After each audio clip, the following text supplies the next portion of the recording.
How to connect VZX to your iPad wirelessly. First, grab your iPad and go to the App Store. Search for iPivo and install the iPivo Whiteboard app. Alternatively, you can install the Visualizer app.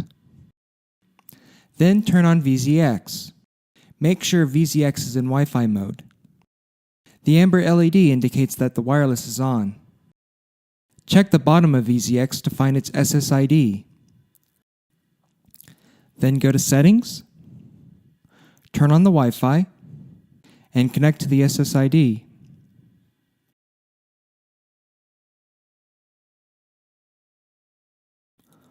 Once connected, launch Whiteboard.